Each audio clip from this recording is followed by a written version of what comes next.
Marty's dilemma may be melodramatic, but how will our lives be affected when a cheap, affordable source of petroleum is no longer available?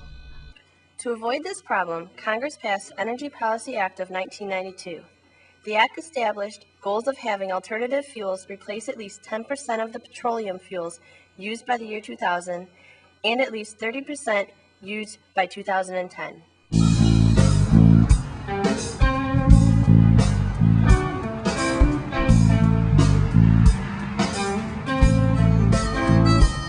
I can't find cheap gas. I'll take more myself. Our country is dependent on gasoline as its source of energy for our transportation sector. In the recent past, our government has engaged in numerous activities aimed at ensuring steady access to gasoline and diesel fuel at a low cost. In September of 2000, the President released 30 million barrels of oil from the Strategic Petroleum Reserve. In January of 1991, the U.S. led Desert Storm, a coalition of nations, to push Saddam Hussein out of Kuwait. In the wake of the Gulf War, Congress approved the Energy Policy Act of 1992.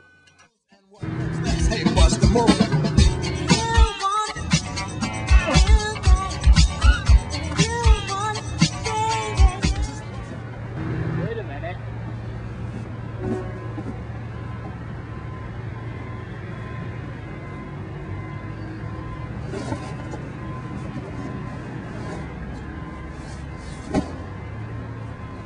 This.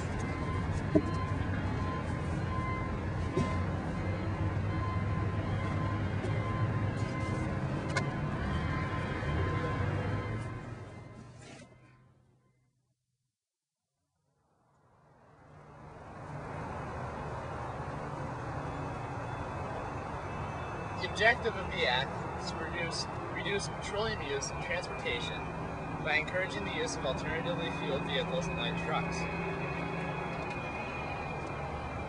Alternative fuels will replace 10% of petroleum fuels projected to be consumed in the year 2000.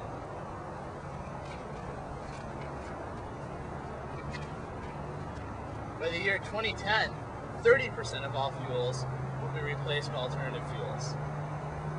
I wonder what else is in that box.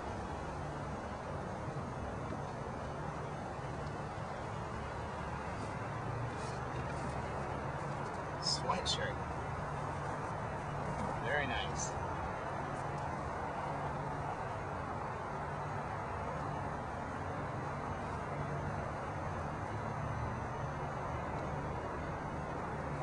What's this?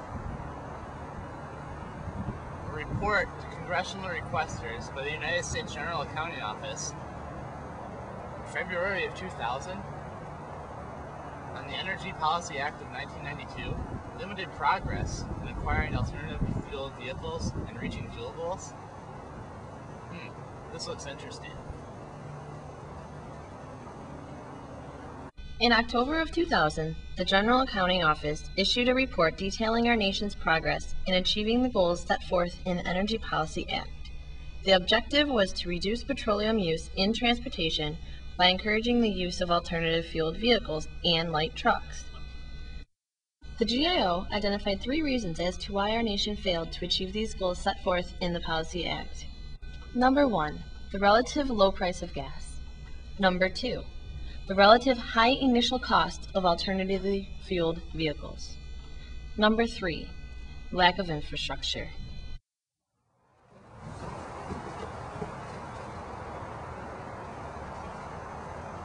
$8.99 for a gallon of mayonnaise.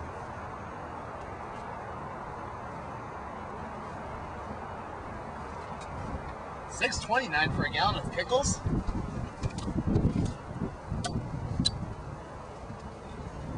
$7.09 for a gallon of Aunt Jemima syrup.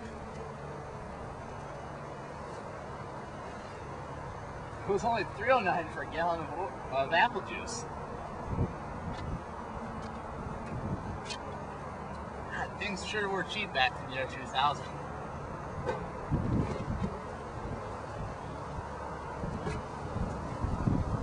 $1.61 for a gallon of gas?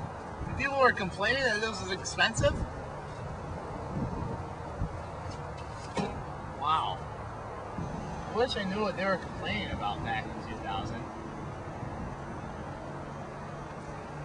there anything in here?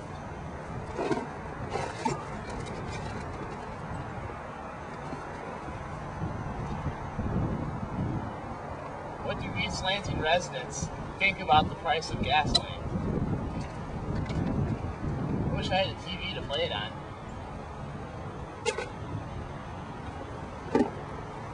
Wow!